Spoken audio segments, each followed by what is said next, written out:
Psicología. Bueno, quiero saludar cordialmente a quienes nos acompañan, al doctor Bomaro de Claxo, que está conectado a través de las redes. Saludar también a René, quien ha tenido la iniciativa de organizar este evento junto con otras organizaciones, con otras instituciones, y a los compañeros panelistas que están presentes, al doctor Ramírez de Claxo. Bienvenido, doctor Ramírez, a nuestra universidad. A nuestro querido colega Luis Herrera. Lucho, qué gusto verte al tiempo a través de esta plataforma.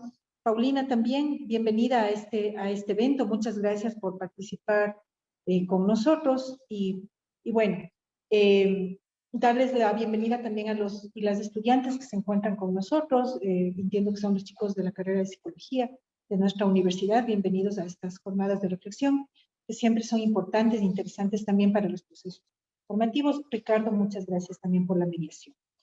Solamente colocar dos cositas, no me voy a demorar mucho porque hemos tenido ya un preámbulo un poquito largo en la organización. Solamente colocar dos puntos, ¿no? En primer lugar, que para la Universidad Salesiana el tema de la reflexión, la investigación, el trabajo, la formación de poblaciones históricamente excluidas es parte del proceso mismo que constituye a la universidad. Nosotros, como universidad mismo, tenemos más de 27 años la carrera de Educación Intercultural Bilingüe, en la que se formaron más de 1.400 profesores y profesoras para trabajar en contextos principalmente rurales, pero también urbanos, de educación intercultural.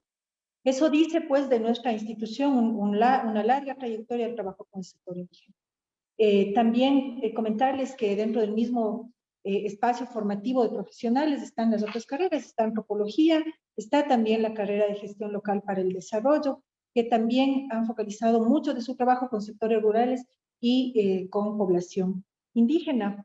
Este interés de la universidad, no solo en el campo de la formación de profesionales de grado, sino también de posgrado a través de las maestrías, entre ellas la maestría de Educación Intercultural Bilingüe, que tiene ya una tercera corte, cada corte con más de 45 estudiantes.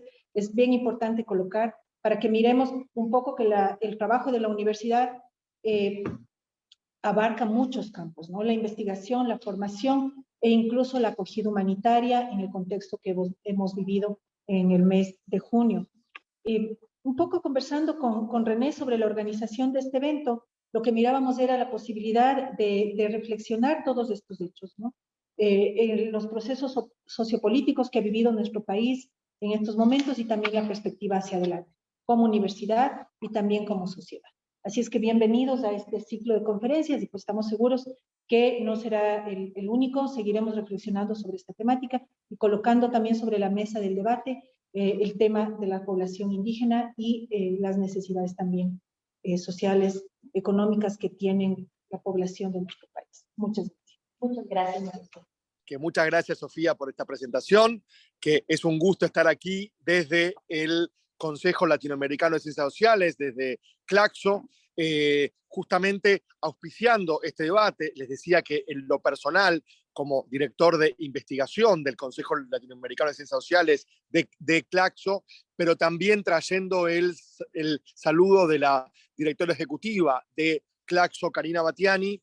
Es un honor, es un placer, es un gusto, es un compromiso también, sin duda, intelectual, político, social, estar aquí inaugurando este ciclo de debates en torno al paro nacional y la movilización popular de junio de este año en Ecuador. Este ciclo compuesto por 3 mesas o por 3 paneles que se inician hoy y continúan mañana y pasado. Como les decía, un saludo especial a los colegas de la mesa, a las y los colegas de la mesa, a las y los que nos están siguiendo por las redes sociales, por la transmisión en vivo, y por supuesto felicitar a la Universidad Politécnica Salesiana, al CILEG y al espacio interuniversitario Coloquio Movimientos Sociales Ecuador, a Flaxo Ecuador, entre otros, por organizar o por propiciar este ciclo, este encuentro de 3 mesas, que cuando nos convocaron a Claxo para poder apoyarlo, para poder auspiciarlo, por supuesto que enseguida aceptamos, porque parte de la misión de Claxo tiene que ver con promover estas reflexiones, con promover las reflexiones sociales mientras los acontecimientos se están produciendo justamente, y promover también algo que comentaba la señora, digamos, vicerrectora Marisol Villagómez, a quien saludo nuevamente con un cálido abrazo, aunque sea a la distancia,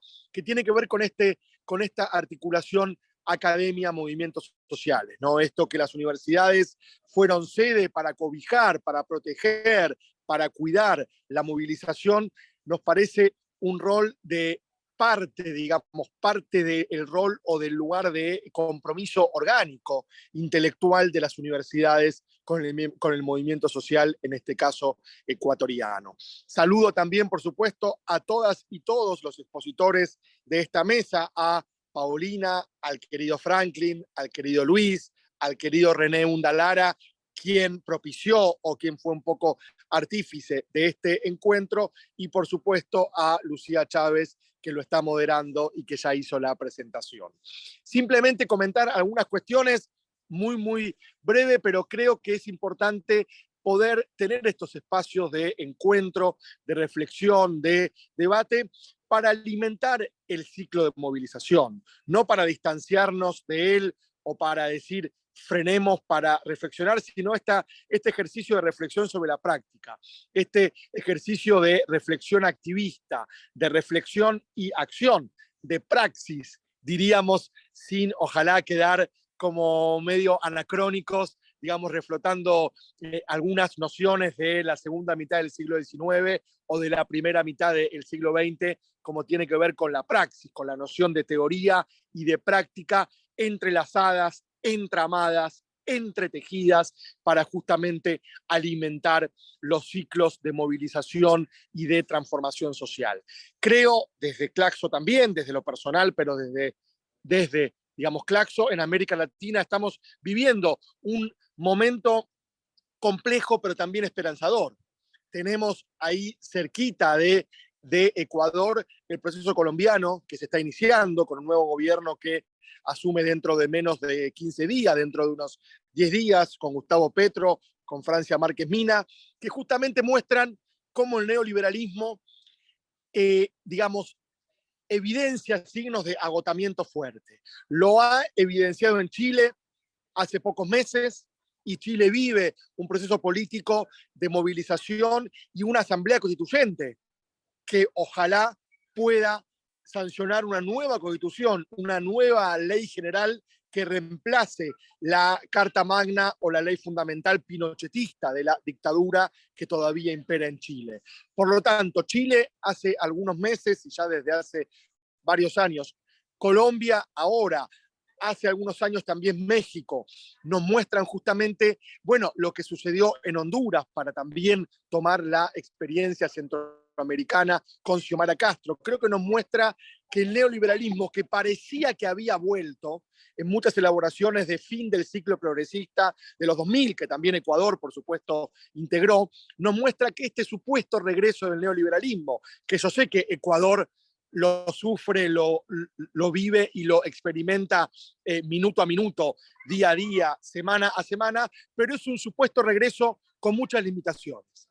Estamos viendo con mucha expectativa lo que sucede en Brasil, lo que puede llegar a suceder en Paraguay también, es decir, es un continente vivo y una movilización social que disputa las calles, que disputa la agenda política, que disputa también muchas veces, no siempre con suerte, las redes sociales, porque sabemos que el mundo digital parece ser un espacio a donde las nuevas derechas o los movimientos neoconservadores y regresivos ganan algún cierto lugar, pero digo, el movimiento social disputa las calles, disputa las agendas políticas y también muchas veces disputa los gobiernos. En algunas situaciones o en algunos países, la agenda de la movilización y la agenda electoral parecen ir por andariveles distintos o parecen tener ciertos niveles de hiato o de separación.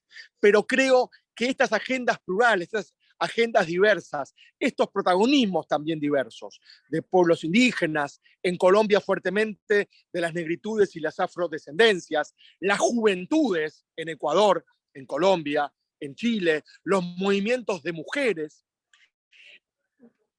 líderes con tradición, como puede ser Lula en Brasil, que regresan con un discurso actualizado, renovado, reformulado. Creo que hay mucho para leer y para comprender en esta hora, en esta coyuntura latinoamericana tan diversa, tan rica y tan plural. Y no es por dar una lectura falsamente optimista, sino es para intentar ver la región en perspectiva. Sin duda lo que sucede en Ecuador, fuertemente, lo que sucedió en junio y lo que sigue sucediendo y lo que viene sucediendo desde hace varios años, digamos, ¿no? Al menos de hace 5 o 6 años con experiencias fallidas y con movimientos sociales que se reactivan, pero también lo que sucede en otros países alrededor, que creo que nos abren desafíos que también promueven el pensar los caminos de la construcción política transformadora hoy. ¿Qué sucede con la agenda electoral? ¿Qué sucede con la agenda social? ¿Qué sucede con las formas de participación política, de representación y de delegación? ¿Qué sucede en los territorios y en las comunidades? ¿Qué sucede con la disputa por lo público y la disputa por los territorios y por los espacios públicos?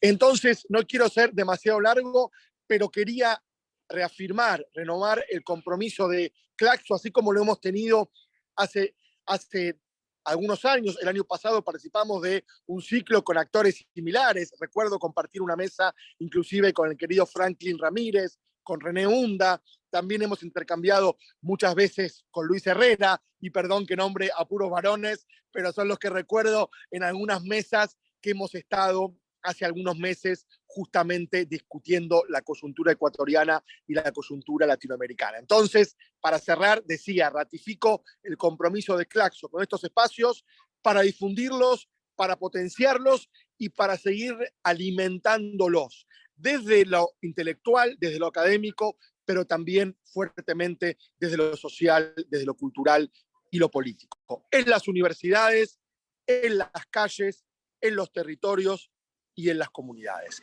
Buen debate hoy, buen debate mañana y buen debate el jueves.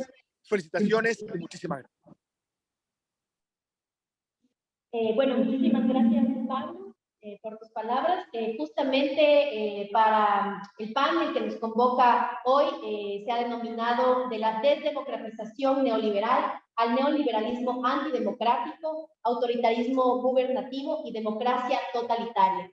Y se ha pensado desde la persistencia y radicalización del proyecto neoliberal que experimenta este país durante los dos últimos gobiernos, que sobre todo ha significado el progresivo deterioro de las condiciones de vida de amplios sectores de la población y simultáneamente el robustecimiento de la concentración de la riqueza y retorno de los privilegios de ciertos sectores cuyos intereses han copado la agenda gubernativa a partir del mandato presidencial de Lenín Moreno. Existe un amplio consenso en torno a la idea según la cual la profundización de las desigualdades sociales ha detonado en un creciente estado de malestar social que requiere ser estudiado, analizado, discutido en al menos 3 grandes ejes. Primero, la dimensión de la política contenciosa e institucional. Segundo, la relativa al ajuste económico atravesado por las políticas de austeridad. Y la tercera, que es la dimensión del procesamiento socioestatal del conflicto, que se expresa a partir del paro nacional y en las mesas de diálogo actualmente en curso entre la CONAIE y el gobierno. En este primer panel, lo que se propone es debatir la relación entre la radicalización del autoritarismo gubernativo y las prácticas antidemocráticas, que han sido racistas, xenofóbicas, han sido discursos de odio, discursos antigénero, mostradas por ciertos grupos de la población,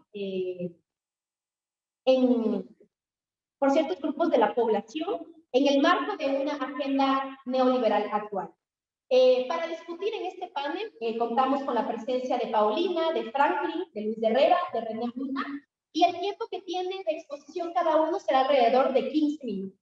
Luego tendremos una rueda de preguntas y posteriormente cada expositor tendrá el tiempo de 10 minutos para responderlas. Incentivo a las personas que se encuentran tanto de manera física como de manera virtual a realizar sus preguntas, sus comentarios, justamente con el fin de seguir ampliando el diálogo y el debate sobre este proceso político actual. A continuación, le doy la palabra a Paulina Bercuté. Es una mujer quichua, política feminista, fue la primera gobernadora quichua de Imbabura, es ingeniera en desarrollo social y cultural, maestra en género y políticas públicas por la Flaxo. Su experiencia profesional radica en la gestión social, educativa, política y cultural. Ha colaborado con el GAD de Otavalo, con el Ministerio de Cultura, con el Ministerio de Inclusión Económica y Social. Sus trabajos, sobre todo, han estado vinculados con las comunidades indígenas de Imbabura. En el ámbito investigativo ha desarrollado trabajos centrados en temáticas de género, luchas sociales por la reivindicación étnica y la concreción del Estado intercultural. Actualmente, Paulina es concejal de la Municipalidad de Otavalo. Por favor, Paulina, tienes 15 minutos, la palabra es toda tuya. Bienvenida. Suma tutagucha charipashunchi, napaita cachamupani. Buenas noches con todos y con todas. Muchas gracias. Reciban un cordial saludo desde acá, desde estos territorios del norte, bastión de la organización popular y bastión histórico también del movimiento indígena. Y digo esto porque creo que es relevante también y considero que es importante que estas discusiones también busquemos, que en estas discusiones busquemos que la reflexión vaya también tomándose los territorios, ¿no? Y que a veces pues tenemos esa tendencia a que se concentre un poco más en la capital. Entonces agradezco por ello. También quiero saludar a mis copanelistas que están acá, a René, a Pablo, a Franklin, también a las autoridades de la Universidad Salesiana. También quería decir que uno escoge los espacios, ¿no? Y sin duda eso es político también. Y quería agradecer también como quichua, como militante también de estos procesos, que esa apertura que ha tenido la Universidad Salesiana, ¿no? Que nos regresa una vez un poco a la historia y que da cuenta también de cómo un sector progresista dentro de lo académico, dentro de lo religioso también ha estado de la mano de estos procesos, ¿no? De estos procesos de lucha. Recordemos cuál fue la génesis, digamos, ya como estructura de la Ecuarunari, también de la mano de una iglesia de avanzada, ¿no? Entonces, agradecer también primeramente pues esa apertura que ha tenido la Universidad Salesiana para recibir a nuestros hermanos y hermanas en esta última movilización popular, postura que no solamente demuestra que desde la academia se puede hacer un uso utilitario en términos, digamos, de quizás a veces aprovechar la investigación, sino que efectivamente la academia está para construir pensamiento, pero también para involucrarse políticamente en estos procesos de lucha que sin duda alguna lo que quieren hacer es transformar las relaciones de desigualdad en nuestro país. Quería empezar por eso. Segundamente, pues quería decir aquí en este panel respecto a cómo podemos ir viendo esta relación entre el carácter antidemocrático, entre el carácter absolutamente autoritario que ha tenido este último gobierno y la explosión, el estallido, las últimas movilizaciones que hemos tenido.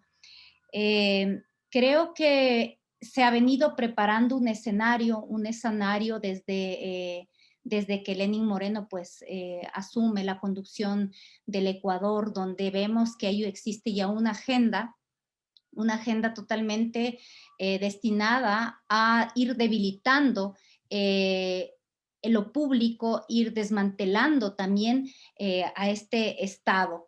Vemos que esta tendencia de debilitamiento tiene, digamos, encuentra entonces sus orígenes, digamos, o quizás una visión mucho más explícita en este gobierno, y es ahí pues donde ya podemos ver que el gobierno de Guillermo Lasso empieza a promover toda una política que busca justamente ir minando, digamos, destruyendo todo lo que de alguna manera se venía construyendo con mucho esfuerzo, ¿no? Vemos también que este avance del neoliberalismo en nuestro país va también de la mano con algunos otros signos en nuestra región, ¿no? Creo que se da esa consonancia y vemos que también todos estos proyectos antidemocráticos, estos proyectos autoritarios, sí tienen la posibilidad de articularse al menos en la esfera regional, ¿no? Y eso es algo que quizás nos da, digamos, a la izquierda, a las posiciones desde el campo popular, al progresismo, quizás nos da algunas lecciones, ¿no? Creo que al menos en la coyuntura, pues, del Ecuador, hemos visto con muchísimo dolor y mucha dificultad las limitaciones para podernos realmente agrupar dentro de las izquierdas, para poder realmente hacerle frente a toda esta arremetida de las derechas. Sin duda alguna, el rostro del gobierno de Guillermo Lasso hoy día frente a las manifestaciones y frente al paro nacional ha develado toda su verdadera intención y toda su posición ideológica. Creo que en las últimas elecciones tuvimos una derecha pura y dura que supo bien jugar las cartas en términos de marketing político. Tuvimos un candidato que inclusive jugó con algunas demandas, por ejemplo, del movimiento de mujeres, de los movimientos feministas, y logró captar, digamos, ese voto clase media, inclusive de las bases populares, que de alguna manera le apostaron otra vez en esta lógica de este debilitamiento también de las izquierdas, ¿no? Eso logró que llegue Guillermo Lasso al poder y una vez que ya está instalado, vemos que ya no existe ningún reparo, ningún escrúpulo en seguir manteniendo como este discurso que se quiere conciliador, que se quiere humanista, que se quiere democrático de alguna manera, ¿no? Vemos con muchísima, digamos, temor de qué manera se desplegó con una brutalidad inusitada, pues toda estos discursos y estas prácticas en contra de los manifestantes, de las manifestantes. Y creo que un elemento que habría que colocarlo con fuerza es de qué manera los y las ecuatorianas estuvimos expuestos a un discurso bélico.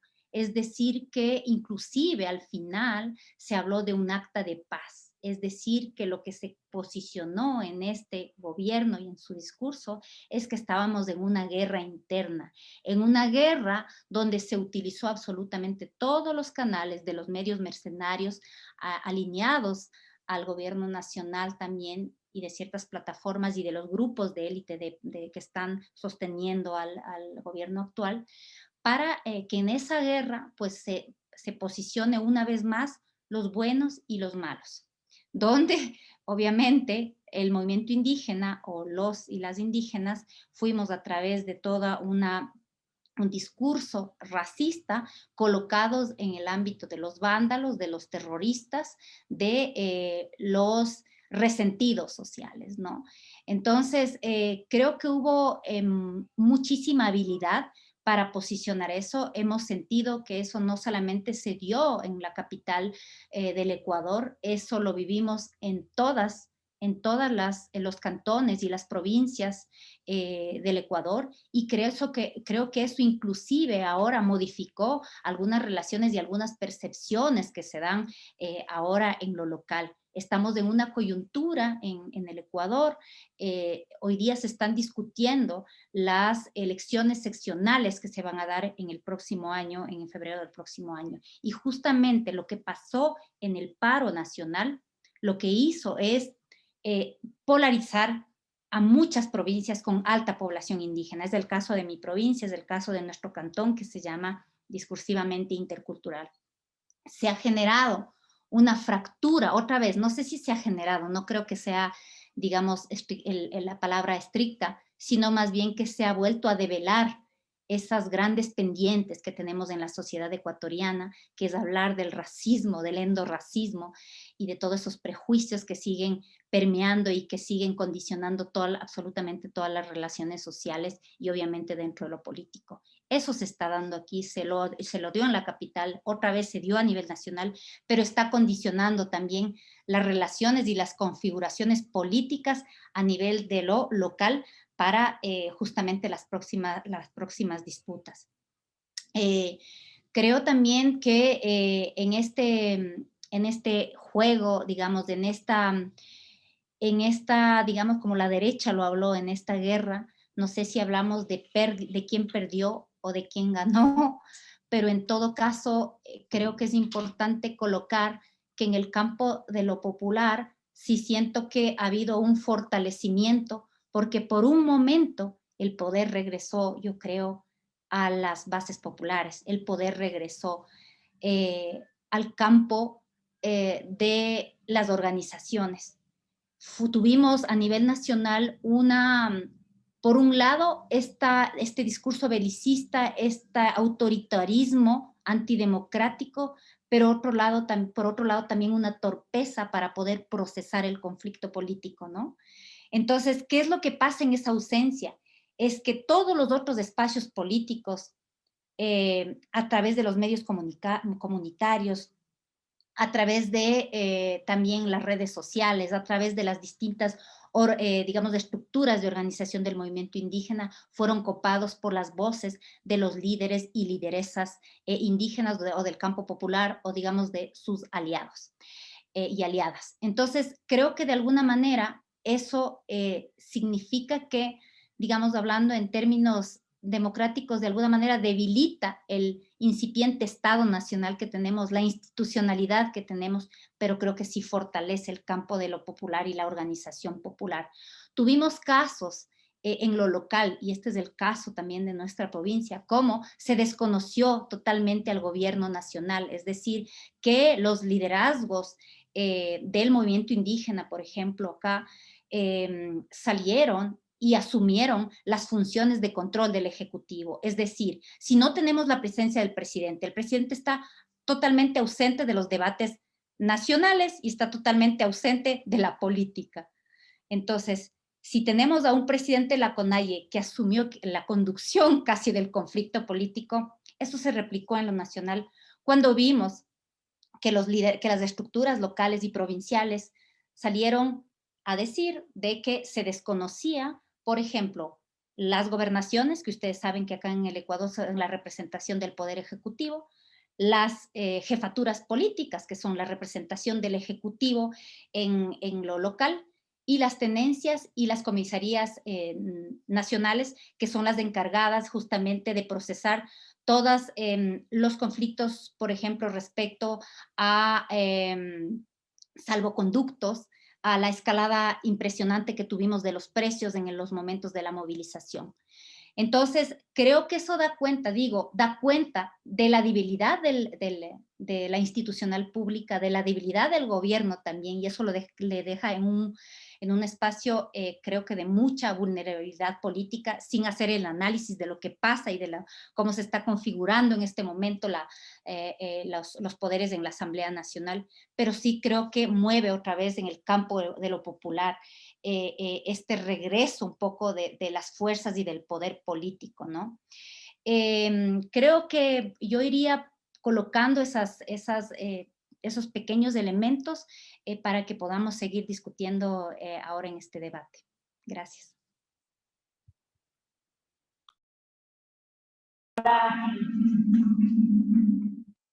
Muchísimas gracias, Paulina, por tu intervención.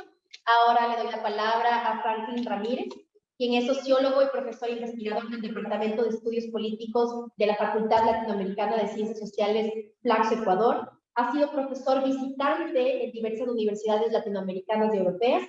Sus líneas de investigación actuales comprenden, por un lado, los procesos de movilización colectiva, politización y participación democrática en los países andinos, y por otro, el retorno estatal, conflicto y post-neoliberalismo en América del Sur, desde las cuales ha publicado un sinnúmero de artículos y textos.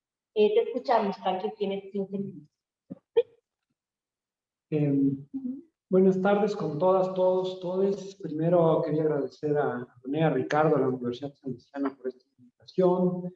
También, al igual que Paulina, mostrar toda la gratitud mía de amplios sectores de la sociedad por los actos generosos de la Universidad Salesiana durante esos días violentos contra la movilización popular, contra la movilización indígena. Es fundamental su papel siempre en la defensa de la democracia desde abajo. Y entonces es también un motivo más para estar muy contento y un honor para mí estar con ustedes aquí ahora. En la agenda del evento, los y las organizadores han propuesto un primer eje de reflexión que está muy ligado a esta idea de caracterizar al neoliberalismo como autoritario, totalitario, como un proceso de desdemocratización, ¿no? Esta idea de que están cerrando las puertas del juego democrático mientras la política de ajuste, de austeridad, de privatización, de mercantilización del conjunto de lo social se acelera. Esto es como una tesis fuerte que se viene colocando en las ciencias sociales del país y de la región para caracterizar el nuevo neoliberalismo del siglo XXI. Hay alguna literatura de años 80 y 90, que es la primera gran fase de implantación del neoliberalismo, que tendía a atribuirle unas ciertas características democráticas, básicamente por el hecho de que veníamos de un contexto autoritario en los 70s. Los 80s vuelven las democracias y vienen acompañadas de la Constitución liberal, del proceso de Washington, un poco lo que estamos viviendo, pero, digamos así, unas derechas con un cierto espíritu más republicano, más democrático. No puedo entrar en el detalle de eso, pero ahora lo que estamos viendo es que el siglo XXI, vía Bolsonaro, el propio eje Uribe, Duque en Colombia, en fin, el neoliberalismo vuelve, las políticas pro mercado, pro empresarial, pro concentración de la riqueza, pero ya no vuelven con ese rostro democrático del siglo XX, sino que vuelven en una lógica de pura dominación, de pura fuerza, de autoritarismo. ¿Qué significa eso? Y entonces yo creo que aquí es un debate clave que hemos discutido con René en otras mesas y que hay que seguir discutiendo, ¿no? No se trata simplemente de un adjetivo calificativo, no se trata de que como somos progres y democráticos le decimos al neoliberalismo autoritario porque no nos gusta y porque tiene que ver con los intereses de las clases más poderosas del país, sino que tiene que ver realmente, y creo que muchas veces nos quedamos cortos en describir cómo en esta nueva ola, esta articulación entre el retorno de la derecha, de las élites al poder y la implementación del neoliberalismo supone un tremendo daño a la democracia, y aquí los organizadores han propuesto esta serie de conceptos muy fuertes, ¿no? Totalitarismo, democracia totalitaria, desdemocratización. No estamos hablando de términos cualquiera, ¿eh? Entonces hay que tomarse muy en serio ese debate. Entonces, en el caso ecuatoriano, ¿qué tenemos al respecto? Yo diría, hay poco tiempo para caracterizar esto. Lo primero es que a partir del giro de Lenín Moreno, de la traición, del paso a la derecha, del giro neoliberal, hay lo que en la sociología marxista se conoce como una unidad del bloque dominante, una unidad sin precedentes que no habíamos vivido en los 80s y 90s. Los 90s se peleaban entre las élites dominantes y en medio de esas pujas entre facciones el movimiento popular ascendía, entonces hubo 3 caídas presidenciales con el movimiento social popular en las calles deponiendo presidentes. Pero eso estaba ligado al hecho de que había pujas entre las élites. El bloque dominante no estaba compacto, no estaba unido. No puedo entrar en detalle, pero lo que vemos es que hay 2 poderosísimas movilizaciones que se dan del paro nacional de 2019 y de 2022, que encuentran a la élite compacta y unida como nunca antes desde el retorno democrático. Cuando uno dice la élite, ¿no? Se refiere a grupos económicos, a la élite política, a la clase política, a un sector que antes era parte del juego de bisagra entre la consolidación del poder de las élites y la capacidad de impugnación del sector popular, que eran las Fuerzas Armadas. Las Fuerzas Armadas ahora están plenamente alineadas con el bloque de poder, al igual que la Policía Nacional, con unas dinámicas cada vez más oscuras en medio de unas dinámicas de expansión global de la economía criminal y del narcotráfico en nuestro territorio como nunca hemos visto. Entonces, esa obscuridad de las fuerzas del orden también explica su apego a este bloque dominante que hemos visto, como decía Paulina, toda su nivel de represión, de violencia y su lógica de guerra, no solo en 2022, sino en 2019 y durante estos años, ¿no? Ya voy sobre eso. Entonces hay un bloque dominante que además tiene el apoyo de la embajada, ¿no? De las élites, del gran poder mediático, un bloque dominante brutal. Entonces Lenín Moreno terminó con 4% de popularidad, no fue electo, era repudiado por todo el mundo, pero este bloque lo sostuvo, lo abrigó, lo arropó. Igual está aconteciendo ahora con Lasso, y ver unos cambios más en esa dinámica de poder, no puedo entrar en el detalle. Hay un elemento sí que es clave, que entra a tensionar esta idea que tenemos de autoritarismo, el totalitarismo. ¿Cuál es? Lenín Moreno fue electo con una agenda contraria a la que ejerció. Esto es lo que se llama como el neoliberalismo por sorpresa. Lo elegimos para una cosa, hizo otro. No es democrático por varias razones, lo dejo ahí. Pero Lasso sí fue electo democráticamente para hacer lo que está haciendo. Entonces, digamos, ahí hay un problema. La votación de Lasso legitima en parte lo que Moreno hizo sin haber sido autorizado por el voto popular. Nos decía, bueno, Moreno fue la fase de radicalización autoritaria del neoliberalismo porque actuó a expensas, a espaldas del voto popular, pero ahora llega Lasso, gana en las elecciones con su proyecto, aunque como decía Paulina, mintió un poco diciendo que va a ser feminista, progresista, pero bueno, un poco de demagogia es parte del juego electoral. Pero él, al mismo tiempo, cuando gana, se da cuenta que la Asamblea Nacional no tiene la fuerza, que en la Asamblea Nacional hay un bloque de centro-izquierda, es un bloque de centro, las dos fuerzas principales, la Revolución Ciudadana y Pachacútec, aparentemente no son neoliberales, no se alinean con el poder. Y Lasso dice gobierno del encuentro. Eso significa que va a despolarizar, que va a hablar con las fuerzas políticas, que va a haber pactos, que va a haber consensos, y eso le da cierta lustre democrática. Sin embargo, esta tesis del gobierno del encuentro, la despolarización de construir consensos, porque el presidente, un presidente de derecha dura, se encuentra con un legislativo de centro. Entonces, lo que había que hacer era pactar, consensuar, construir mayoría. Rápidamente esto no sucede y la lógica previa que se había instaurado con Lenín Moreno prosigue. ¿Cuál es esa lógica? Yo lo enumero rápidamente. Uno, el ajuste, la agenda del Fondo Monetario no está bajo discusión democrática. Eso no se discute. Es un acuerdo entre la tecnocracia de los dos gobiernos y la tecnocracia del Fondo Monetario. Queda fuera de la discusión política, parlamentaria, de la constitucional, de la sociedad. Eso no se toca, ni sabemos.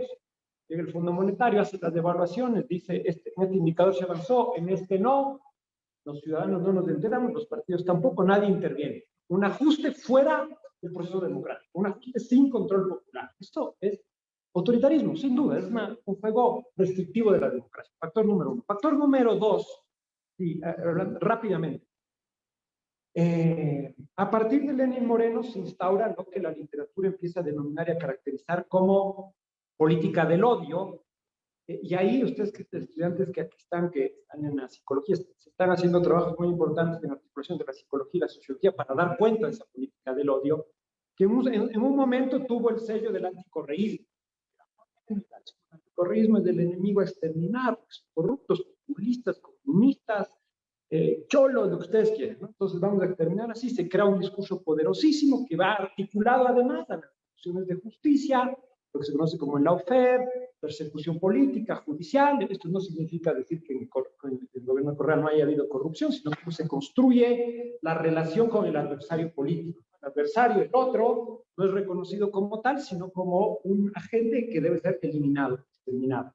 Una parte de la izquierda y el propio movimiento indígena entraron en ese juego y pensaron que la derecha solo tenía como adversario el populismo correísta y después Ahora mismo fue claro que este bloque dominante tiene como adversario al que quiere liquidar a todo aquel que impugna desde su autonomía política a esta dominación. Sea el correísmo, sea el movimiento indígena, sean los mariátegui, o sean los guevaristas, no importa. Una política de odio que tiene rasgos de persecución, de violencia, de represión, etcétera. Segundo factor. Tercer factor, la esterilidad de la representación política. Esto es mucho más nítido en este periodo de Guillermo Lasso, precisamente porque en este periodo de Guillermo Lasso, porque como decía antes, en 2021, Pachacutic y la Revolución Ciudadana fueron las dos primeras fuerzas del Congreso, y entonces había la idea de que podía haber un mayor equilibrio de poder entre el ejecutivo y el legislativo, y que el gobierno de Lasso no iba a poder avanzar como avanzó Moreno, a toda velocidad, sin escuchar a la sociedad, reprimiendo en pandemia, confinando, tomando medidas porque la sociedad estaba guardada en medio del sufrimiento sanitario que supuso el COVID. Pero resulta que en este ciclo de Guillermo Lasso, estas fuerzas políticas, por un lado, cuando señalan su oposición, ¿no? Ustedes recordarán la primera vez que pierde la votación Guillermo Lasso, Lasso dice, son golpistas, hay el triunvirato de la conspiración. Y uno dice, sí, es chiste, pero después cuando se pone a ver, en 2019 apenas hubo la movilización, hubo una casa de brujas y hubo presos políticos. En abril hubo 265 amnistías de presos políticos. 265 amnistías. Presos políticos de octubre y de otra dinámica. Estamos hablando de esto. No sé, la amnistía de derechos humanos, pero es que habían presos políticos como una política de Estado sistemática. Y desde 2019 no dejamos de hablar de los derechos humanos y no dejan de venir misiones de la CIDH y de todos los organismos de derechos humanos a nivel global y regional. No dejan de venir. Sea por la represión a las protestas, sea por lo de las cárceles, sea por los expedientes bien truchos de la justicia. Estamos en eso. Eso significa que el retorno neoliberal del bloque dominante más compacto que nunca erosiona la democracia y quema el Estado de Derecho. Quema el Estado de Derecho. Entonces, estos partidos políticos que uno decía van a hacer el juego de oposición y tal, primero son estigmatizados rápidamente como golpistas, como violentos, como terroristas, y Lasso dijo ahí, ¿no? Los primeros 3 meses, digo, va a terminar con sus huesos en la cárcel. Pero además, y esto creo que es un detalle clave en la diferenciación del periodo Moreno con el periodo de Lasso, RC y Pachacutic se pelearon por darle gobernabilidad, voy a hablar bien incluso, se pelearon por darle gobernabilidad y darle mayoría a Lasso.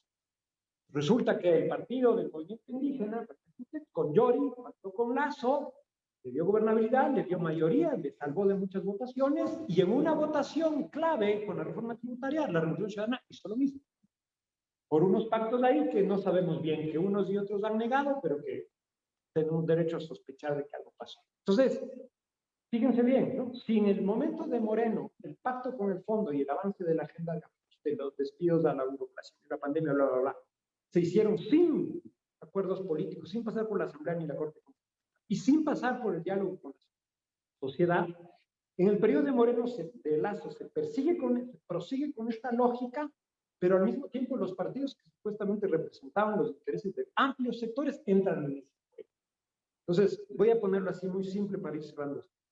Si en el primer periodo de Moreno hay una crisis de espacios de participación, no hay por dónde entrar, en el segundo periodo de Lasso, además de esta crisis de participación, hay una crisis de representación, que está ligada a la fuerza del bloque dominante, que solo responde a los intereses de las élites y pequeños grupos, y digamos así, al hecho de que los dos partidos principales de oposición le dieron la espalda a las demandas populares y de algún modo se alinearon. Y concluyo con esto, ¿no? Entonces, en el medio, amnistías, presos políticos, derechos humanos, las cárceles, masacres, doctrina del shock, el ajuste sigue avanzando a toda velocidad, encarecimiento de la vida, despidos, recorte de inversión pública, el Estado debilitado, políticas públicas atrofiadas, no necesito seguir, ¿no? Pero la devastación de los derechos sociales. Y en medio de todo esto hay dos grandes megaparos nacionales, unas mega movilizaciones brutales que no habíamos conocido antes. una fuerza total. Entonces, ¿qué es lo que quiero plantear para cerrar? Que más allá de la lógica neoliberal del ajuste y tal, uno puede decir que está ahí, que es parte del programa de la doctrina del shock neoliberal, en el Ecuador, la lógica de la política, la lógica de una política que se clausura en este bloque dominante compacto, esa lógica cerrada, antidemocrática, en la medida en que esa dinámica se refuerza, es que hay más propensión a que ocurran grandes movilizaciones sociales, porque no hay espacios de participación por un lado y porque los actores que deberían representarnos están haciendo otro juego. Entonces, si no hay participación y quienes nos representan están jugando a otra cosa, a cálculos de poder, a sus alianzas, el paro nacional emerge como un dispositivo que resuelve de modo intempestivo, de modo abrupto, por abajo, en la calle, por fuera de las instituciones, pero resuelve dos cosas. La una, que la sociedad siente que está participando, que la sociedad siente que puede decir, no queremos el ajuste, no queremos el 883, no queremos que siga subiendo la gasolina, porque no hay por dónde más decir. Y por otro lado, resuelve un problema de representación, y que esto es quizás lo que menos hemos reflexionado. Sí, una protesta es una forma de participación, aquí no hay nada nuevo en decir esto. Quizás hay mayor novedad en decir que el paro se configura como tal, no digo la CONAIE ni ISA, el paro, sobre todo el de junio del 2010, tenemos 10 puntos, señoras y señores, estos 10 puntos son nuestra gente. Cuando empezó el paro, muchos de nosotros ni sabíamos qué puntos eran. Avanzan los 18 días y hay toda una pedagogía de la CONAIE vía la radio, vía el tweet, los comunicados. Y al pasar los 18 días vemos que esta agenda del paro se vuelve una agenda de la gran mayoría de todos. Es una agenda de todos, no solo la CONAIE. CONAIE no representa solo a pueblos indígenas y nacionalidades, sino a buena parte de la sociedad. Eso significa que el paro funciona como un dispositivo de representación de los intereses generales y resuelve la crisis de los partidos en un contexto autoritario. A partir de allí, cierro con esta frase, uno representa los intereses y hay una agenda clara, la CONAIE empieza a decir, no solo no queremos esto, sino queremos que baje el gas, queremos que la salud se decrete en emergencia. Y estos pedidos se vuelven decisiones políticas. Es decir, que el paro termina operando como gobierno desde abajo, como gobierno plebeyo, como gobierno popular, intempestivo, que coloca una ruta que es una ruta defensiva, pero que es el único mecanismo en un contexto hiperautoritario como el que he tratado de describir, para disputar intereses de las mayorías. Ahí me quedo. Muchísimas gracias, Franklin. Ahora continuamos con la intervención de Luis Herrera Montero, antropólogo, doctor en Artes y Humanidades, docente e investigador en la Facultad de Filosofía, Lenguas y Ciencias de la Educación de la Universidad de Cuenca. Ha sido profesor visitante en diversas universidades latinoamericanas y europeas. Actualmente es miembro y coordinador del grupo de trabajo Claxo, Territorialidades, Espiritualidades y Cuerpos. Ha participado en diversos eventos académicos de convocatoria internacional y ha publicado artículos indexados y textos en referencia a diversos temas de importancia para los procesos culturales del Ecuador. Luchito, tienes 15 minutos, te escuchamos. Bueno, muchas gracias a René, a toda esa organización que es el CINAR, ¿no? De la cual yo fui parte. Muchísimas gracias por recordarnos, por invitarme a este evento. Muchas gracias, Marisol, en calidad de vicerrectora también de la Universidad Politécnica Salesiana, compañero Ricardo Carrillo, de largas luchas en la universidad, en la carrera de antropología y en los movimientos sociales, y también para los dos colegas que me antecedieron, Paulina y Franklin. Miren, yo quiero empezar mi exposición mencionando que es oportuno recordar que las protestas fueron brutalmente reprimidas. Se produjeron muertes, detenciones arbitrarias, desapariciones, enjuiciamientos sin base legal mínima. En el 2019 se menciona de la Defensoría del Pueblo registró 8 personas muertas, se supo luego que eran 11. 1.340 personas detenidas, 1.192 personas heridas, y bueno, así 274 personas aproximadamente han sido ya procesadas en ese tiempo. Más del 80% de esas aprehensiones fueron ilegales y arbitrarias. arbitrarias. En el paro de junio del 2022, 18 días de movilización, en el anterior fueron prácticamente 11 días, fallecieron, se dimensiona 6 personas, realmente el cálculo es 7 y podrían todavía emerger alguna que otro compañero más fallecido, compañera fallecida, 500 heridos. Y esto se da en noticias difundidas a nivel internacional por la BBC, o sea, imagínense. En cuanto al número de detenciones, se señala que cerca de 300 personas tienen casos abiertos por la Fiscalía y que más de 160 personas fueron detenidas por parte de la Policía Nacional de manera arbitraria. La detención ilegal de Leonidas Issa, ¿no?, fue quizás uno de los datos de mayor arbitrariedad, ¿no?, que se dio durante el paro, y con una acusación de paralizar servicios públicos en alto de flagrancia, cuando las imágenes que vimos en vídeos no dan cuenta de tal hecho. Estas características, ¿a qué nos llevan? ¿A qué nos llevan, compañeros estudiantes, compañeros docentes, compañeras docentes? Hay una especie de persecución policial especializada, no solo porque haya, ¿no es cierto?, la Policía Nacional esté conformada en esta persecución, sino que es un hecho que incluso ha incluido al ejército. Y cuando esos fenómenos se dan, estamos hablando de un Estado que está preparado para la persecución, para el encarcelamiento masivo, ¿no?, y para la proliferación y acción genocida.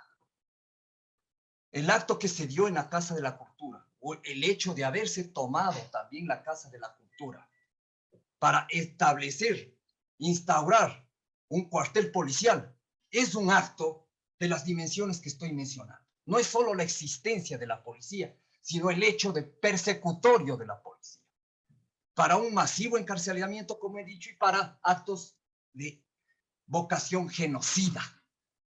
Después el bombardeo que se hace con personas adentro, con autorización y declaraciones directas del presidente y del ministro de que pueden usar progresivamente las armas, ¿no?, con perdigones incluso, en cadena nacional, autorizando prácticamente de manera oficial una masacre. ¿Qué clase de Estado es el que podemos hablar bajo esas referencias? Evidentemente, si revisamos el origen del totalitarismo, un clásico de las ciencias sociales, de la filosofía política, está siendo totalmente aplicable, aunque esté en otro momento. Cuando, claro, brillantemente Hannah Arendt mencionó ya que con el final del fascismo y del estalinismo, no necesariamente estamos exentos de que la sociedad contemporánea que ella mencionaba en ese tiempo se vuelva totalitaria. Y la propuesta que yo quiero compartir con ustedes en términos de reflexión es que el neoliberalismo inició con vocación totalitaria, no pudo tener una continuidad porque la correlación de fuerzas en América Latina le fue adverso. Pero cuando no lo fue, retomó esa vocación totalitaria. ¿Y sobre qué puntos principales? El aniquilamiento de los adversarios políticos, no solo del Partido Comunista o aliados, ¿no es cierto?, en la Guerra Fría al bloque soviético, sino todo proceso organizativo que pudiera emerger y que contemple cierto riesgo para la política internacional norteamericana impuesta desde los años 60 y 70.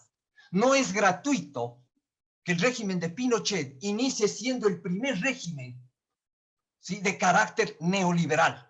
Entonces, su fundación es en sí totalitaria. El neoliberalismo tiene un acto fundacional que es totalitario. En esa medida, claro, cuando ya las correlaciones de fuerzas, porque muchos de los países del Cono Sur armaron el Plan Cóndor y bajo la inspiración y mencionaron insistentemente que el modelo chileno era un modelo en la política y en la economía. Quizás estas políticas de ajuste no fueron tan claras dentro de un régimen neoliberal, pero sí, ¿no es cierto?, el haber propagado estos regímenes de autoritarismo extremo, de este autoritarismo extremo, con detenciones masivas, campos de concentración, acciones genocidas que se desarrollaron durante los 70.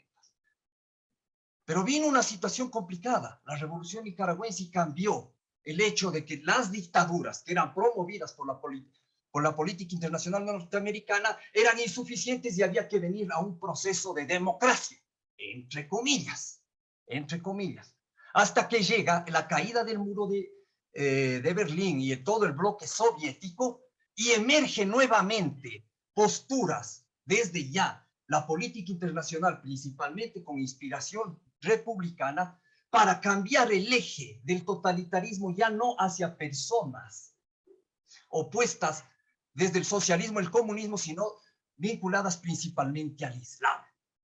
Hoy por hoy, esa situación en el mundo está cambiando también.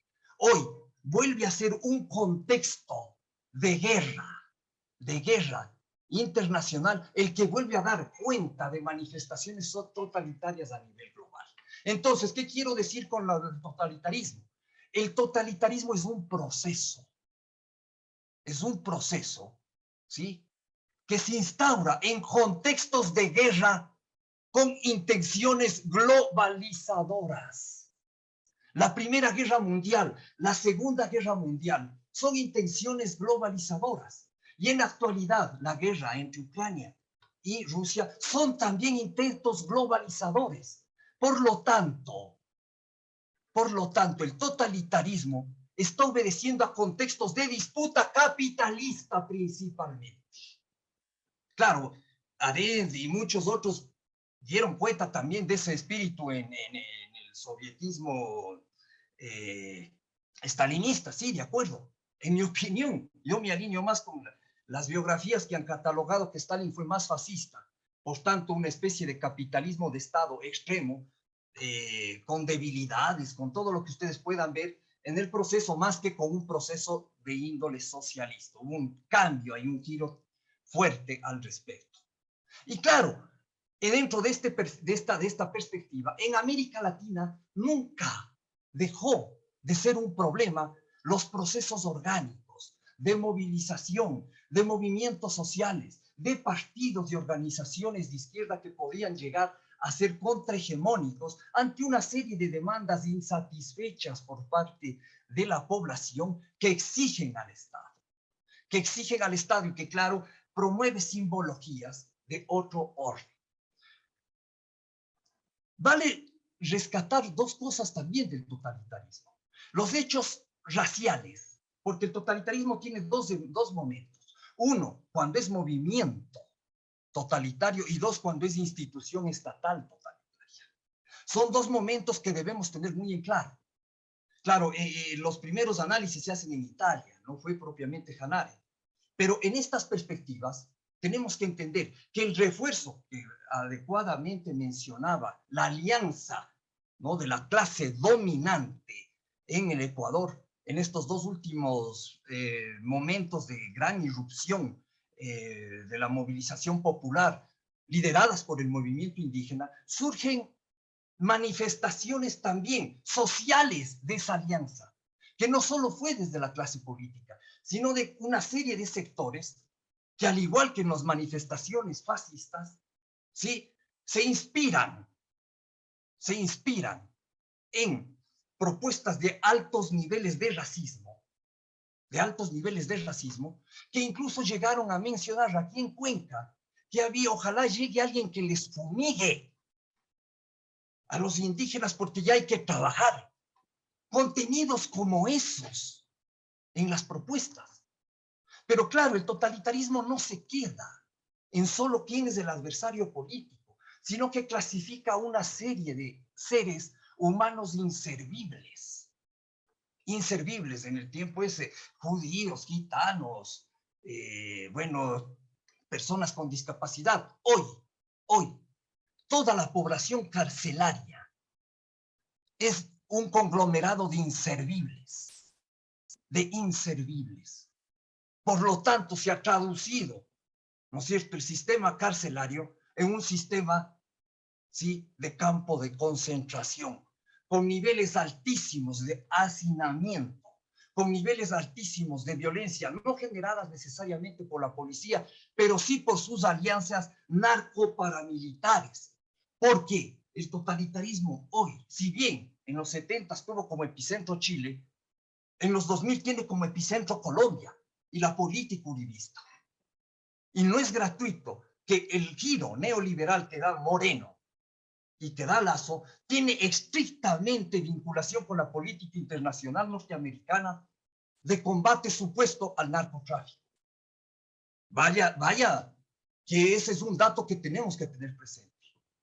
El problema que sucedió con esos 3 periodistas que fueron asesinados en territorio colombiano marcó ya el hecho de que estas fronteras no iban a quedar como territorio de frontera, sino que nos íbamos a insertar peligrosamente en la geopolítica totalitaria de Estados Unidos, ¿sí?, y su perspectiva imperial. Vale mencionar que tanto Hannah Arendt rescata, ahí sí podemos decir coincide con Lenin en términos de que ella también usa el concepto de imperialismo, ¿no?, en todo este análisis.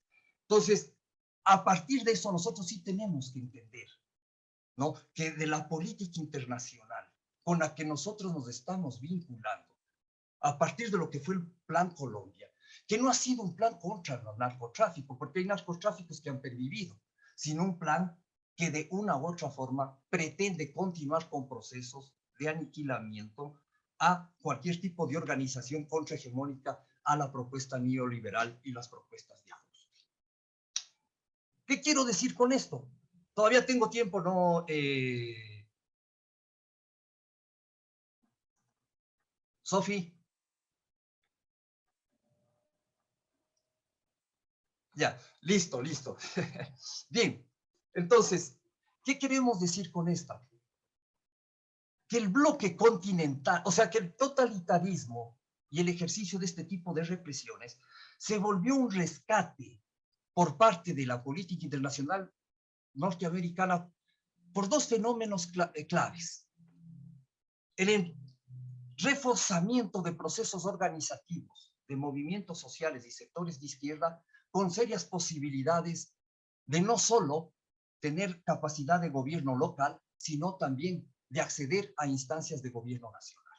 Entonces, la gran preocupación ya no era solo de movimientos, sino de lo que significan los gobiernos progresistas. En esa arremetida, la única respuesta que ve hoy día el imperio norteamericano a través de la política internacional, hoy día, tanto demócrata como republicana, es tratar de generar procesos de represión policial acelerados, ¿no? Generar publicidades, porque eso no es comunicación, publicidades a través de distintos medios comunicativos, ¿sí?, a través de distintos medios comunicativos o de informativos, para demonizar a su adversario y demonizarlo cabalmente para ejercer esa política de persecución, encarcelamiento masivo y aniquilamiento. Siempre tuvo el fascismo esos refuerzos y también el estalinismo esos refuerzos publicitarios. Eso no es comunicación, eso es publicidad política, eso es propaganda política masiva. Y eso se está reproduciendo para desmerecer, demonizar a sectores sociales organizados. Lo han hecho perfectamente en Colombia. Y en camuflar, como dice Agamben, en acuerdos de paz, la institucionalización de estados de excepción. O sea, los estados de excepción para el totalitarismo son iniciativas, ¿sí?, que promueven la anulación de todos los derechos, pero con el objetivo prioritario, ¿no?, de impedir la reunión, la comunicación procesos de organización contrahegemónica. Y es así que Agamben recuerda todo lo que ha dicho Hannah Arendt, pero menciona una cosa que a Hannah Arendt se le olvidó, dice, el totalitarismo contemporáneo, además de ser un acto de represión por las transformaciones que hemos visto, termino, es un ejercicio de justificar los estados de excepción con caretas de pacificación social. Y hoy día también, claro, esa represión y toda la circunstancia era protegernos de aquellos inservibles, gentes, vándalos, delincuentes, ¿sí? Demonizados desde un proceso de propaganda y publicidad totalitaria. Protegernos y llegar a la paz, movilizaciones de esos sectores fascistas, los racistas, para llamar urgentemente a la paz. Entonces, lo que hemos visto en los eventos, tanto del 2019 como del 2022, es el fascismo en expresiones tanto de Estado, de maquinaria represiva, ¿sí? Encarcelamiento masivo y acciones para el genocidio, como también, ¿no es cierto?, de demonización a distintas poblaciones. Demonización y llamados a la paz, ¿sí? Falsos llamados a la paz. Entonces, todo esto ha caracterizado el por qué el neoliberalismo y las políticas de ajuste económico que se han hecho en torno a la libre oferta, a la eliminación de subsidios, a la colocación, al invitar masivamente a la inversión extranjera, ¿no?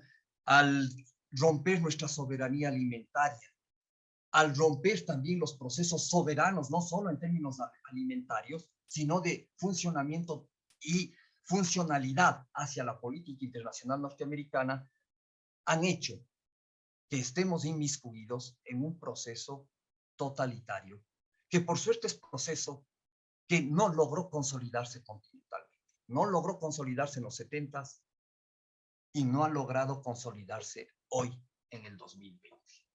Y esas son las ventajas que tenemos para seguir en la lucha contra hegemonía. Arendt y todos han mencionado tal cosa. Listo, compañeros, eso y después para poder seguir en el debate, ¿no?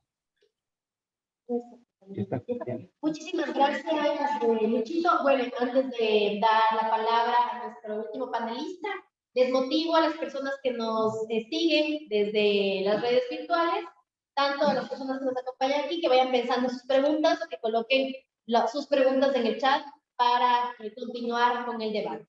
Ahora les cedo la palabra a René Hunda, quien es sociólogo, doctor en ciencias sociales. Es profesor investigador de la Universidad Politécnica Salesiana, coordinador del Centro de Investigaciones de la Niñez, Adolescencia y Juventud. Es investigador del Grupo de Trabajo Juventudes e Infancias del Consejo Latinoamericano de Ciencias Sociales. Investigador responsable de la línea de investigación sobre participación política, acción colectiva juvenil y Estado de del CINAR de la Universidad Salesiana. René, tienes 15 minutos, por favor, te escuchamos. Bien, muchas gracias, Sofi.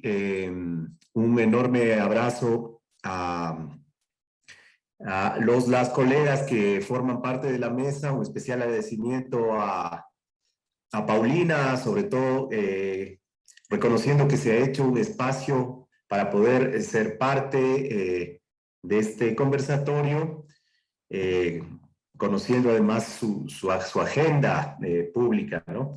Un enorme también abrazo a Luis, a Franklin, a Ricardo por su siempre oportuna y comprometida respuesta para poder debatir, dialogar, discutir, confrontar dinámicas y procesos en los que estamos inmersos. Y sobre todo un enorme agradecimiento a las autoridades de la universidad, al padre rector Juan Cárdenas, a la vicerrectora María Sol Vida Gómez gracias a quien se ha hecho posible este evento desde su mismo inicio en cuanto a apoyos y en cuanto a, digamos, búsquedas de alternativas operativas que van desde los espacios, de infraestructura, en fin, que nos ha permitido realizar este ciclo de foros. Dicho esto, quisiera, en función de no repetir algunos de los aspectos relevantes que estructuran la discusión que han señalado en su turno Paulina, Franklin y Luis, quisiera centrarme más bien, luego de escucharles y por supuesto de aprender con ustedes, tres ideas en torno de las cuales quisiera plantear algunos elementos de discusión para ahora, unos de discusión preliminar, otros que podrán ser motivo también de debate ulterior, y otros que pueden quedar planteados como parte de una probable, de un esquema de agenda investigativa. Uno, en relación con el tema al que voy directamente, en torno de la pregunta que es, ¿cuál es esta suerte de realimentación recíproca o retroalimentación entre un ejercicio gubernativo autoritario y unas prácticas sociales que empiezan a mostrar claras señales de aquello que la literatura del siglo XX, de finales de los años 90 y de, sobre todo, la primera década de este siglo, nos ha mostrado como derivas totalitarias, ¿no? Totalitaristas. Es decir, ¿qué relación se está planteando entre un ejercicio gubernativo cada vez más autoritario en el marco del modelo neoliberal y unas prácticas que se muestran cada vez más virulentas, más visibles, que se muestran con una relativa nitidez, sobre todo en contextos de alta conflictividad social y política, como ha sucedido en el caso ecuatoriano en octubre de 2019 y junio 2022, ¿no es cierto? Pero que no solo han ocurrido en el caso de Ecuador. Hemos visto cómo esto, Paulina señalaba ya, tiene, digamos, un alcance regional. Y yo iría un poco más allá, es decir, esto no solo que, digamos, trasciende las geografías nacionales y regionales, sino que tiene lugar también en contextos más amplios, ¿no? Es decir, y eso nos pone también en el plano de la necesidad de pensar cómo, digamos, esta trayectoria o estos tránsitos del neoliberalismo o de los neoliberalismos, ¿no? Están de alguna forma produciendo irremediablemente un proceso de asfixia y estrangulamiento democrático, digamos, que adopta distintas morfologías según las características y una serie de factores en cada estado, pero que también trazan elementos comunes en torno a esto que en este panel, ya Franklin señalaba, se ha denominado, digamos, en términos aparentemente muy gruesos, como democracia totalitaria o totalitarismos, pero que resulta, a nuestro juicio, interesante plantearlo así porque nos está remitiendo a también ciertas analogías de estas génesis o genealogías o condiciones que hicieron posible el nacimiento o digamos, el despliegue de los llamados totalitarismos del siglo XX. Cuestión a la que también hacía referencia acertadamente Luis, ¿no? Luis Herrera. Bien, entonces, una primera idea para poner en examen esta relación o retroalimentación entre ejercicio gubernativo autoritario y prácticas sociales, ¿no? Es decir, ya en esfera, si quieres, de la dinámica social, de la participación de las acciones colectivas, de la contraprotesta sobre todo, ¿no es cierto? Como espacios en donde se van generando estas, o fortaleciendo o reproduciendo determinadas señales de lo que podría llamarse dimensiones totalitarias de la realidad social, digo. Recupero tres ideas nada más. Una que tiene que ver con lo que ya Franklin señalaba en torno de una necesaria distinción, ¿no? Que plantea un marco temporal también. Hay una necesaria distinción entre neoliberalismo, digamos, primera oleada neoliberal, años 80, 90, ajuste estructural, ¿no es cierto? Y que nos compromete a problematizar las categorías de desdemocratización y su tránsito y su trayectoria hacia, digamos, un antidemocratismo marcado, ¿sí? Es decir, una desdemocratización que en la primera ola neoliberal se expresa, digamos, desde medidas y políticas de alguna forma dispersas hasta la constitución ya de programas neoliberales más estructurados, lo que sucedió en el caso ecuatoriano, sobre todo en el gobierno de Sixto Durán Ballén, ¿no? Y que finalmente, digamos, se expresa en tres dinámicas estructurantes de muchas otras que plantean autores, pero yo señalaría tres de esa primera ola que tiene que ver con la desregulación financiera, que también resumiendo in extremis, produjo el feriado bancario, ¿no es cierto? Y crisis social, que es importante mencionar eso, ¿no es cierto? Porque ya nos sitúa en los límites, digamos, en los que la democracia institucional, formal, se ve desbordada, ¿no es cierto? Y ese proceso de desdemocratización, digamos, atraviesa esos límites y genera, digamos, efectos de crisis social. Entonces, esa desdemocratización de los años 80 y 90 decía con tres dinámicas fuertes. Uno, desregulación del mercado financiero. Dos, desregulación del mercado laboral, expresada sobre todo en los intentos de flexibilización laboral.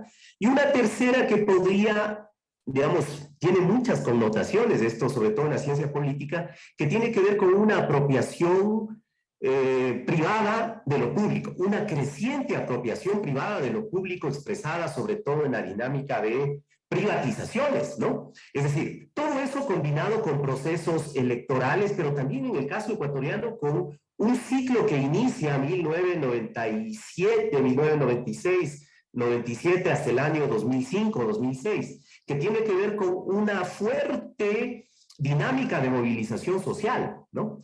Entonces, en ese proceso, digo, esa desdemocratización encuentra, según la literatura, digamos, ya abundante a estas alturas, encuentra un momento, digamos, de una especie de, llamémosle entre comillas, un oasis progresista para algunos autores, para algunos investigadores, encuentra un momento de suspensión o reversión de ciertas proyecciones neoliberales. No es que el ciclo progresista borra todo eso, ¿no? En algunos casos incluso lo refuerza, pero digo, hay un momento en el que ese proceso desdemocratizador encuentra, si uno se fija, por ejemplo, en la recuperación de lo público, sobre todo en ciertos ámbitos de educación, en los ámbitos, digo, de educación, salud, infraestructura, encuentra procesos reales de ampliación democrática, digo, pero una vez, digamos, entrados en fatiga estos ciclos políticos,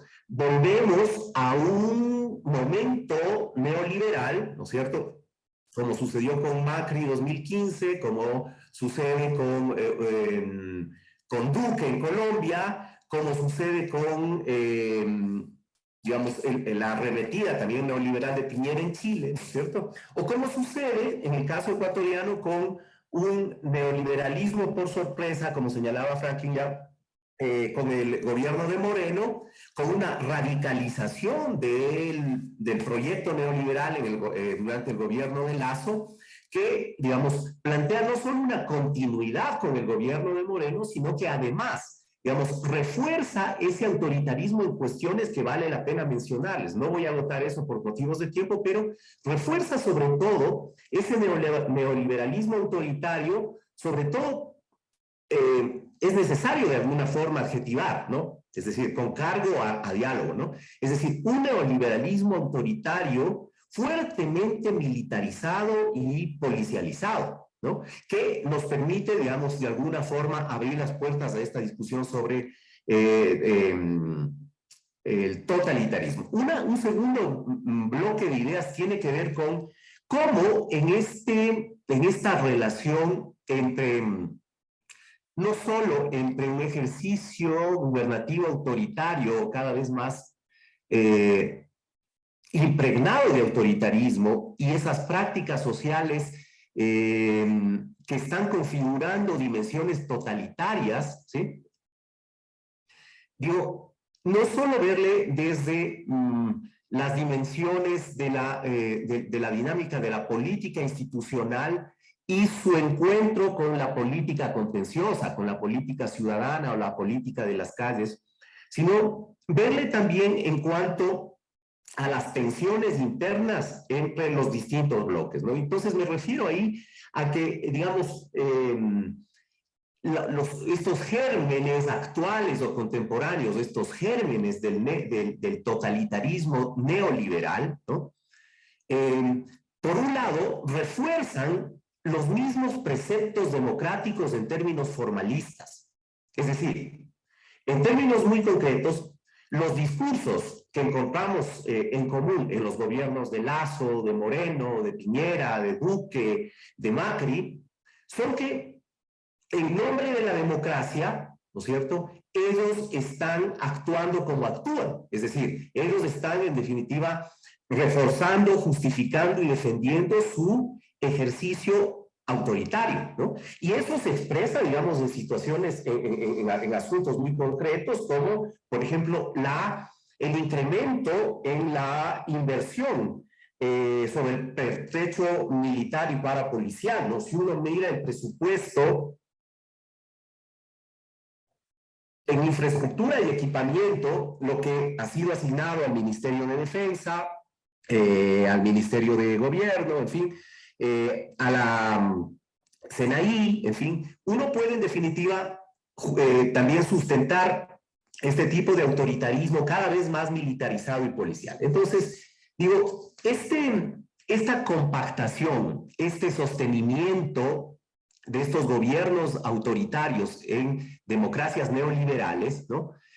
Tiene que ver, yo agregaría esto a lo que ya han señalado ustedes, no solo con un ejercicio de fuerte compactación elitaria, fuerte compactación de las élites, sobre todo en los momentos de alta conflictividad social y política, sino que también, digamos, aludiría a esas tensiones internas y a las fisuras interélites que se plantean, ¿no? Y que dan, no es paradójico esto a mi juicio, ¿no? Sino y que dan oxigenación a las ínfulas y a las derivas y a los proyectos totalitarios. Es decir, ningún cuerpo con compactación molecular homogénea, digamos, resiste fisuras.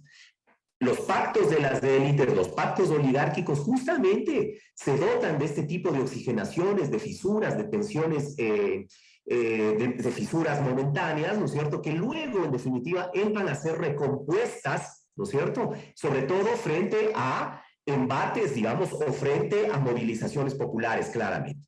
Digo esto ¿por qué? Porque es necesario notar que justamente este ejercicio es lo que plantea también reforzar esta idea democrática neoliberal, según la cual la gente se expresa, la gente está en las calles y que de alguna forma los gobiernos van, entre comillas, escuchando, procesando esas demandas, digamos. Esa burbuja que se forma ahí, que es una burbuja discursiva, retórica, formalista, ¿no es cierto?, encuentra también, digamos, encuentra vías de expresión en lo que ha sucedido especialmente, digamos, en las grandes movilizaciones, cuando supuestamente, digamos, en las mesas de diálogo, en las mesas de acuerdo, digamos, los actores, por ejemplo, entrarían en condiciones de igualdad, las demandas que están planteadas entrarían en un proceso de negociaciones, de acuerdos que llevarían, digamos, a supuestas soluciones, ¿no es cierto? Y que, digamos, eso refuerza ese ideal democrático que está planteado sobre todo desde este ejercicio gubernativo autoritario, digamos. Y una tercera idea que tiene que ver con esto, con este examen de estos refuerzos y retroalimentaciones entre prácticas gubernativas autoritarias y sociedad totalitaria, ¿no? O gérmenes de sociedad totalitaria, tiene que ver sobre todo con uno de los elementos, llamémosle, novedosos que se han venido suscitando entre el ciclo protestatario de octubre de 2019 y el de junio 2022. Entonces, ¿qué sucede con esta relación, no? Estos gobiernos, digamos, este autoritarismo... Le queda un minuto, por favor. Ok.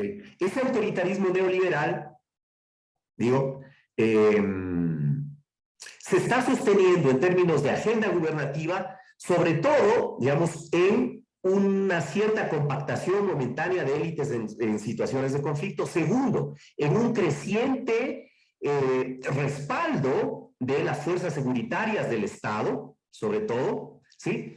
Como los principales factores. Pero esa lógica de sostenimiento de ese ejercicio autoritario encuentra también vías de correspondencia en las prácticas de ciertos grupos de la sociedad. Es decir, opera en esa configuración del totalitarismo neoliberal actual ya una suerte no tanto a lo Hannah Arendt, ¿no? Una suerte de un enemigo político únicamente, sino una suerte de, digamos, una retroalimentación desde la sociedad, que es una sociedad cuyos vínculos fundamentales son vínculos de carácter mercantilizante. Eso es lo que hace que se genere desde las prácticas sociales, en definitiva, una serie de resistencias fuertes sobre la protesta, ¿no? Y que se expresan, digamos, de una manera virulenta en racismos, en discursos de odios, en discriminaciones, digamos, la emergencia de grupos que, por ejemplo, durante el mismo proceso movilizatorio, ahora último de junio de 2022, ¿no es cierto?, aparecen, digamos, desenmascaradamente a través de redes sociales, ¿no es cierto?, haciendo críticas, digamos, como digo, virulentas, de asuntos de empatía, de solidaridad, y que, digamos, expresan de alguna forma no solo una radicalización de las derechas, sino que expresan también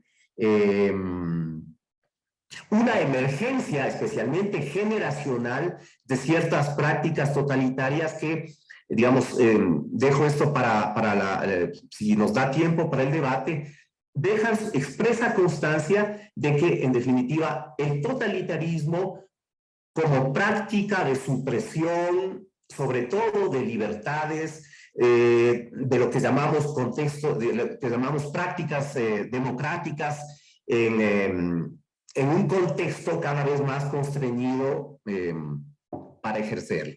Bueno, hay un elemento que a lo mejor nos dará el tiempo, si es que nos permiten quienes están a cargo de la parte técnica, que tiene que ver con algunos elementos de agenda investigativa que me parece importante tocarlo al menos en dos o tres elementos. Gracias, perdón, el tiempo.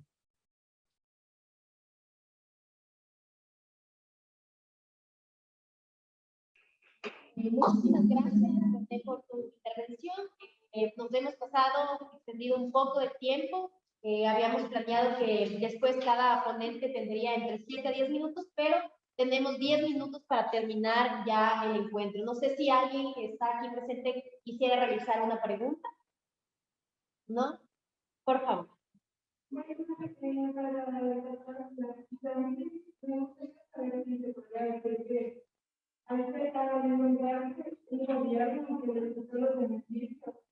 A las personas de las satélites es lo que produce que estas satélites se mantengan en contacto totalmente. ¿Alguien más? Bueno, yo tengo dos preguntas. Bueno, 3 preguntas. Una es para Paulina. Bueno, solo quería como decir que los que hemos estado aquí, cada participación ha tenido unos puntos de encuentro, ¿no? Se ha hablado de esta apropiación privada de lo público, de este desmantelamiento de lo público, también del proceso electoral que ya se viene, estamos pensar quizás en este proceso también electoral, en estas políticas de odio también, en la cesación esta del enemigo, el enemigo interno, y todo este discurso bélico y las fuerzas, el respaldo de las fuerzas del orden que tiene quizás este bloque dominante. En este contexto, que ha sido como ideas principales que han tenido cada intervención, quisiera preguntar a Paulina, ¿cómo ve el tema también de las mujeres, de la participación de las mujeres, no solo en las protestas de octubre, sino ahora en este contexto de las protestas de junio, tomando en cuenta también las discursos pro género también del gobierno, ¿no? De la inversión estatal que ha habido en el campo, por ejemplo, de los procesos, del cambio de la violencia de género, para erradicar la violencia de género. Entonces, ¿cómo quizás ves la participación de las mujeres en las jornadas de octubre, con estas también prácticas totalitarias del gobierno, que se dice también un gobierno pro género?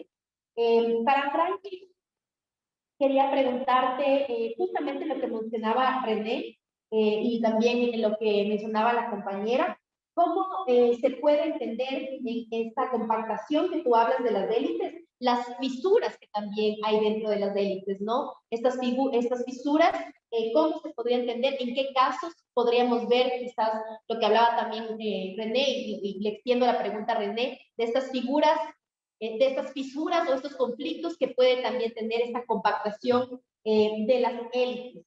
Y para René también, ¿cómo se podría ampliar en cuanto a las diferencias de lo que tú llamas la desdemocratización y las políticas antidemocráticas? ¿Cómo podríamos entender mejor estos dos conceptos, de la desdemocratización y las políticas antidemocráticas? Por cuestión del tiempo, creo que tienen 2 minutos cada uno.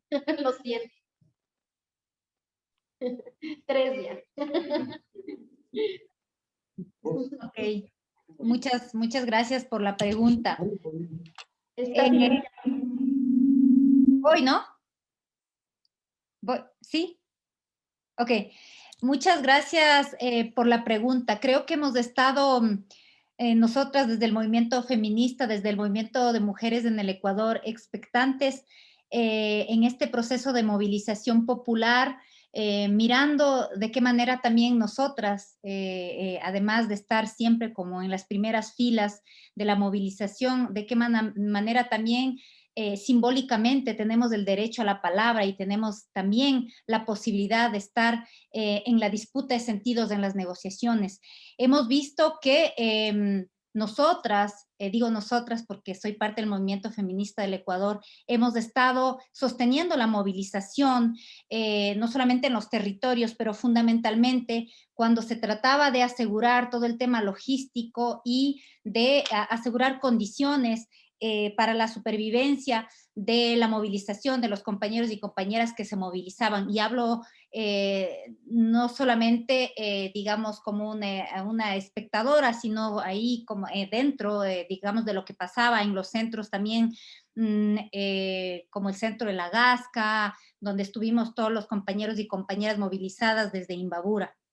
Creemos que aún nos hace falta, veamos en las mesas de negociación, casi no estuvimos las mujeres ahí representadas, estuvo pues la iglesia, la mayoría igual varones, pero a pesar de que tuvimos voces potentes dentro de la dirigencia indígena, también dentro del movimiento de mujeres y disidencias, del movimiento feminista en Quito sobre todo, tuvimos las voces potentes de nuestras compañeras, como la vicepresidenta de la CONAIE, la vicepresidenta de la Ecuarunari, Naira Chalán. Sin embargo, de eso sí creemos que las demandas de las mujeres no pudieron aún permear la agenda política en los 10 puntos, ¿no? O por lo menos el sujeto no estuvo ahí, ¿no? Entonces, decíamos con las compañeras hace una semana que tuvimos una reunión política de varias digamos, dirigentes acá en Otavalo, acá en Imbabura, de que finalmente las demandas de las mujeres se quedaron en la logística y en las cocinas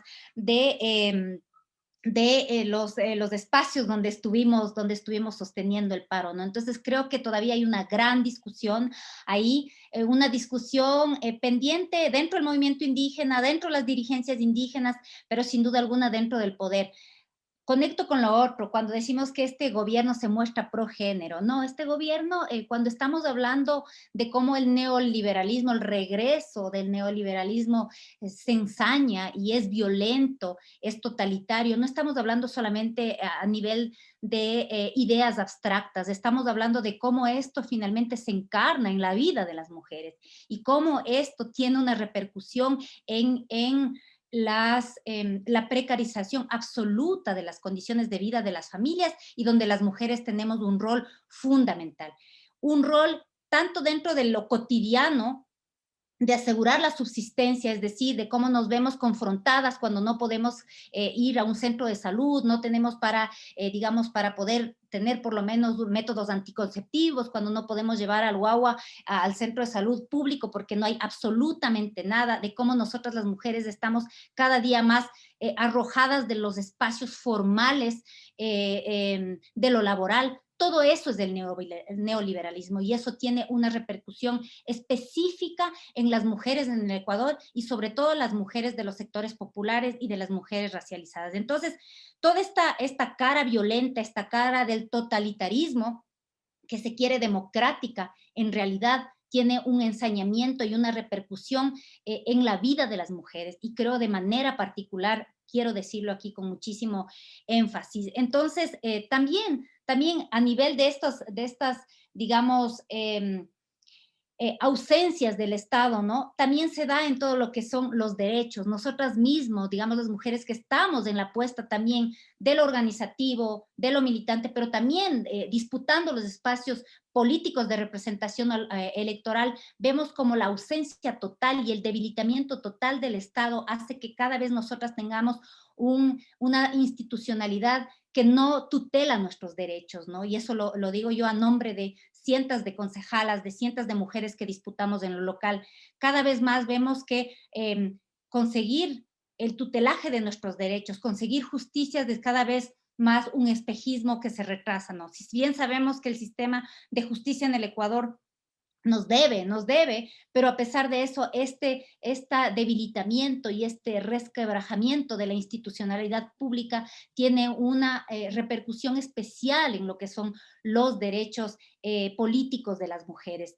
Quería solamente como dejarlo por ahí y obviamente las condiciones de la disputa en lo local, si bien tenemos un código de la democracia que ha sido modificado, las disputas se están dando de una manera que siguen arrojando a las mujeres con posición política, que siguen arrojando a las mujeres que buscan volver a conectar las demandas de lo colectivo popular con la representación política, porque lo que estamos viviendo, la crisis democrática y la crisis de representación política que vivimos en este momento es porque justamente los y las representantes políticos que se juegan en las representaciones locales y nacionales se han desconectado totalmente de las demandas y de la agenda de los movimientos sociales. ¿Cuál es la apuesta de nosotros las mujeres? De las mujeres que asumimos una posición política desde los feminismos también y desde el campo popular. Es que ¿cómo podamos modificar estas representaciones políticas? Es justamente buscando hacer juntar otra vez, tejer otra vez esto que debería ser una condición sine qua non, que es que el representante o la representante política pueda llevar la expresión de estas demandas populares y estas demandas colectivas. Pero ahí a nosotras, las que tenemos justamente un pie en la organización y un pie en la representación, este sistema nos sigue excluyendo. Y también ahí hago un llamado siempre a las organizaciones de mujeres y feministas también, porque de alguna manera el estigma que cargamos las mujeres que estamos también en lo político electoral, digamos, no permite que igual las mujeres que estamos en esta representación podamos tener como alguna posibilidad de agrupar pues toda esa fuerza y esa potencia que tiene el movimiento feminista. Creo que son temas que hay que discutirlos, que hay que seguirlos ampliando en esta lógica de seguir interconectando y seguir juntando todas nuestras luchas para poder tener un horizonte mejor vivible para todos y todas. Gracias.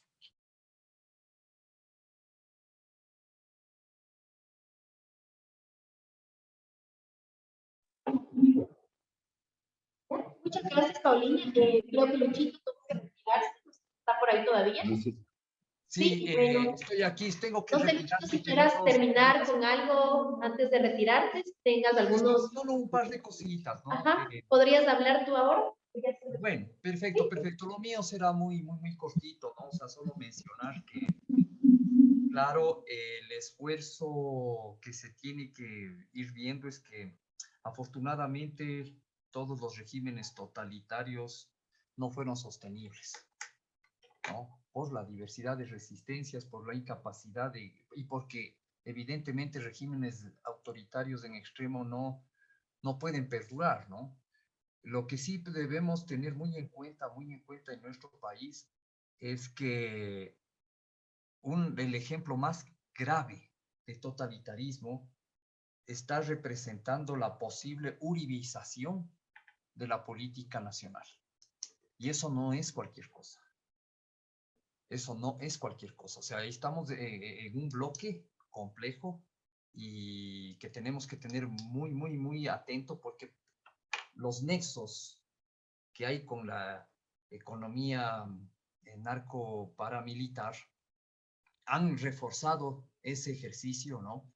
Policías muy efectivos para reprimir movilizadores, para movilizaciones, movimiento indígena, y súper débiles, inclementes para los crímenes, para la necropolítica que ha pasado. Ni bien terminaba el paro, ¿no? Otro crimen terrible, ¿no?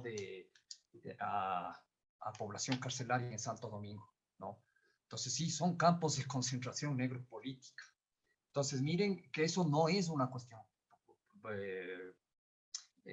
secundaria, es una cuestión que tenemos que tenerle muy en consideración, ¿no? Como políticas, no solo desde un Estado nacional, sino desde una obediencia neoliberal a políticas internacionales, imperiales del gobierno de Estados Unidos. Y eso es una cosa que ha ido marcando el ejercicio totalitario en Latinoamérica. Bueno, muchísimas gracias a todos. Tengo que retirarme de manera un poquito urgente y bueno, alguna vez seguiremos pues en diálogo. Un abrazo para todos y todas, todes y hasta una próxima oportunidad. Muchas gracias, Luchito, por acompañarnos el día de hoy. Hasta la próxima. Ahora seguimos, José Franklin. ¿Quieres dar una respuesta? 3 minutos rápidamente. Gracias por la pregunta. Solo para Franklin tuvo una pregunta en el chat que no la pudimos grabar, que es de Calindi Bolívar. Dice: la ausencia del presidente Lazo en el debate político de junio podría significar el profundo sentido de discriminación racial de las élites, pero ya evidenciado en el campo de la democracia actual. ¿Y cómo se lee el papel de la Iglesia Católica como mediadora de la contienda? Es decir, ¿esto podría significar un retroceso a la comprensión de democracia moderna? Bueno, sí, gracias. Sobre el nivel de unidad del bloque dominante, yo creo que está largamente relacionado con la hegemonía política de la Revolución Ciudadana, ¿no? Esto no es algo que sucede solo en Ecuador. Así en Bolivia hay una reacción en bloque de la élite, más o menos unida como efecto de la polarización, del conflicto. Tú decías, como efecto de que el gobierno trató de regular la riqueza de las élites.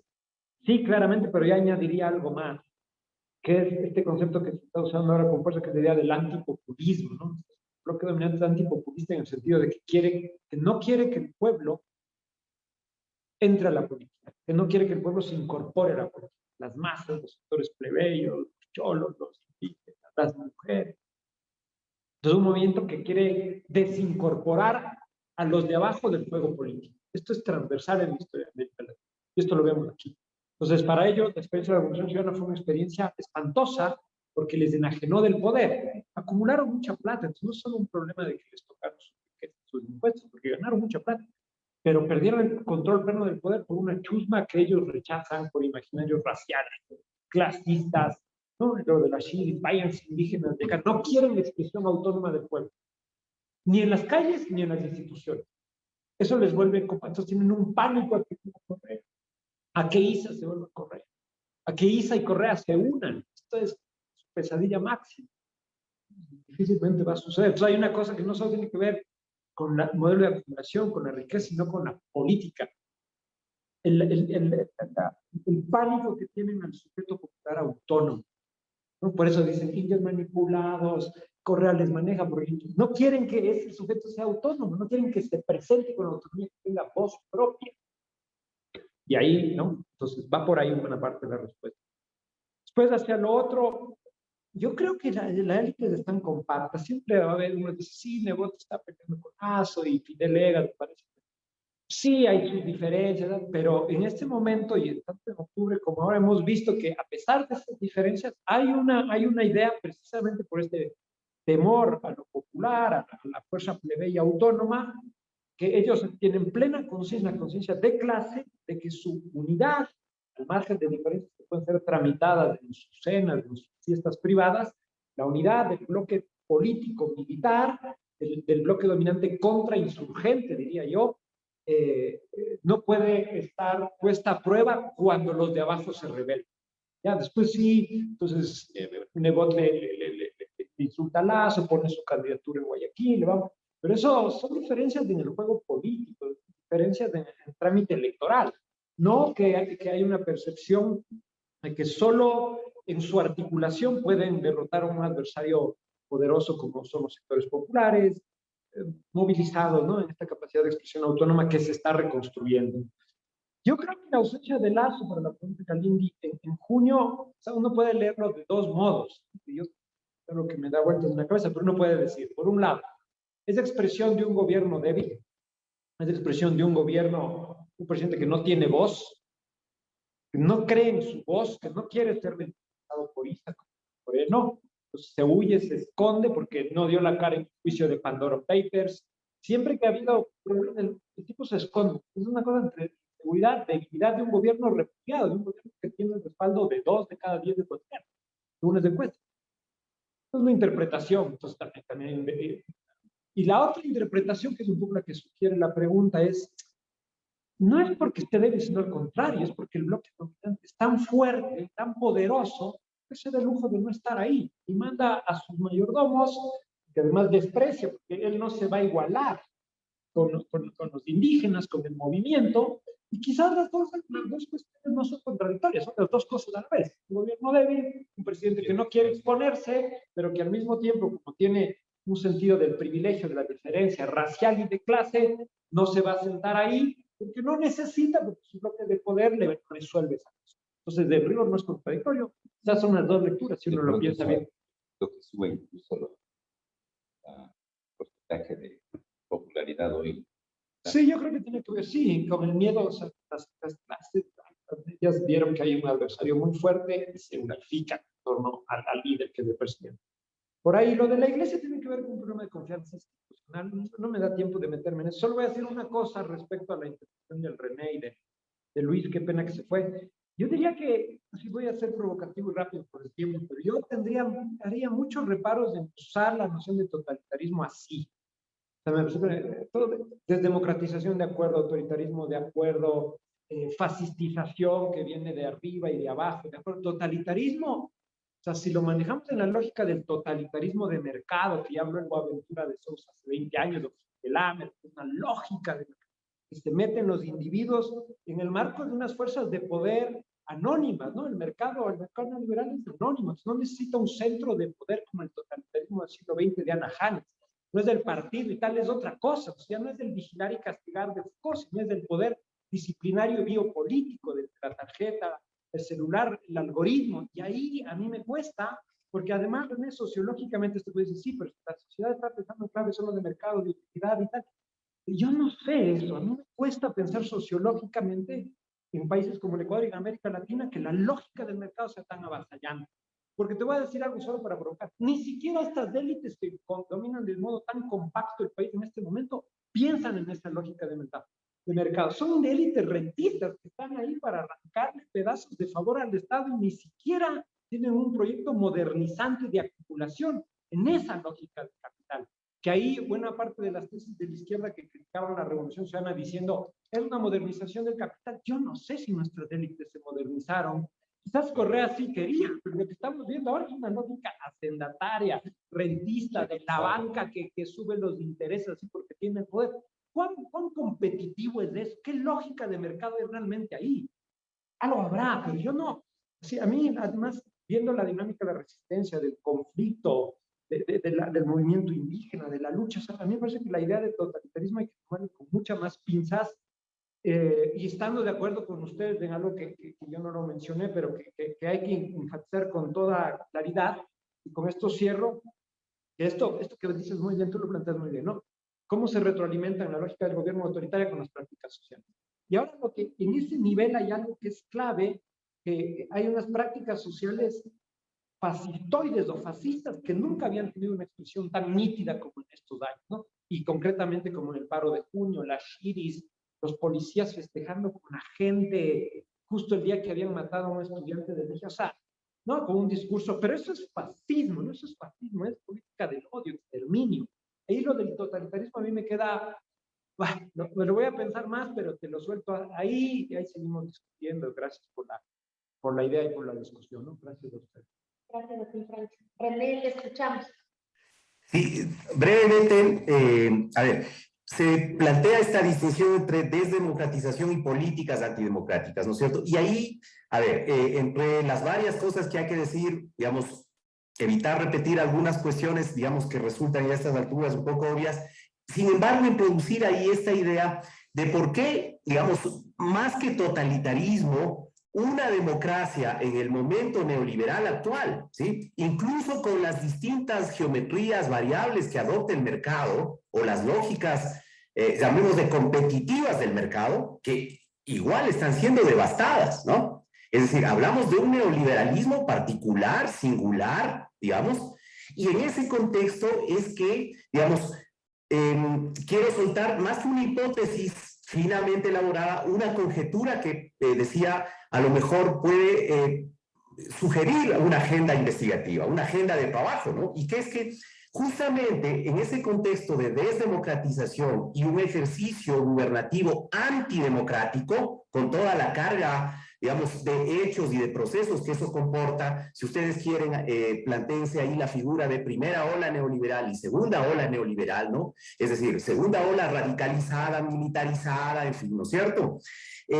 A ver, ahí digo, esa democracia, el actual estado de la democracia en el actual marco neoliberal, ¿no? Autoritario, militarizado, policial, repito, digo, sí necesita dotarse de aquello que, a ver, puede ser excesivo totalitarismo, pero sí de una dimensión totalitaria, de dimensiones totalitarias de la realidad social, para que justamente ese proyecto democrático subsista en el actual marco de cosas, ¿no? Y eso se expresa, digamos, en un reforzamiento de esa democracia formalista, de esa democracia, si quieren ustedes, a la medida de las élites, y una democracia que no duda, digamos, en barrer, digamos, en avasallar con, digamos, instituciones, con cooptar instituciones de control, instituciones jurídicas, ¿no es cierto? Y que va de acuerdo con ese carácter también, digamos, de nuevas subjetividades sociales, ojo, que no necesariamente tienen que ver con la sociedad de mercado que digamos, que se nos plantea sobre todo en la literatura dominante, ¿no? Hablamos de una sociedad de mercado y mercantilizada con las singularidades y particularidades que puede plantearse un contexto, sabemos, claramente rentista en términos de la perspectiva del bloque de poder. Pero digo, esa es una dimensión totalitaria también particular que queda como, digamos, un elemento a, digamos, estudiar si es que uno, por ejemplo, también recurre a evidencia empírica como, digamos, jóvenes que salen a disparar, gente que se reúne en las shiris y que, digamos, grita cualquier sandez de orden racista, discriminatorio, antigénero, antiderecho, ¿no es cierto? Y que sobre todo nos llevó a plantear este asunto a partir de algunos resultados de investigación con organizaciones políticas o organizaciones en general juveniles, autodefinidas de centro y de derecha, ¿no es cierto?, que sostienen, en definitiva, no solo los discursos antiprogresistas en un determinado ciclo, digamos, ciclo gubernamental, sino que reivindican discursos nativistas, discursos, digamos, que creíamos ya superados, digamos, ya desde el mismo proceso de transición democrática. Entonces, yo creo que ahí el problema adquiere, digamos, una complejidad distinta, pero eso lo iremos discutiendo en la medida en que justamente podamos darle cierta sostenibilidad a nuestros debates y nada más, ¿no? Yo me quedaría ahí agradeciendo nuevamente, Ricardo, tu valiosísima colaboración, querida Sofi, también, como siempre, brillante con tus preguntas. Y Franklin, un gran abrazo. Me ha dolido, Paulina, por supuesto, perdón, muchas gracias, los aportes del aprendizaje.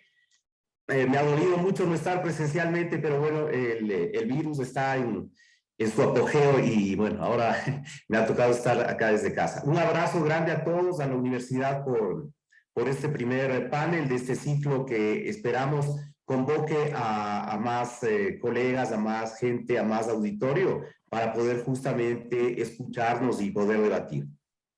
Bueno, muchísimas gracias, René. E igual quiero agradecer a Paulina, a Franklin, por todos sus aportes, a Luchito que ya no está. Sin duda nos dejan cuestiones sumamente instigantes para seguir reflexionando. Tengo 1.000.000 de preguntas, pero por el tiempo no es posible. Los esperamos mañana en el panel 2, que tiene por título Ajuste neoliberal y políticas de austeridad, el embate neoliberal contra sectores medios y populares, también de forma híbrida aquí en la Universidad Politécnica Salesiana y por la plataforma Zoom. Muchísimas gracias a todas las personas que nos acompañaron hoy.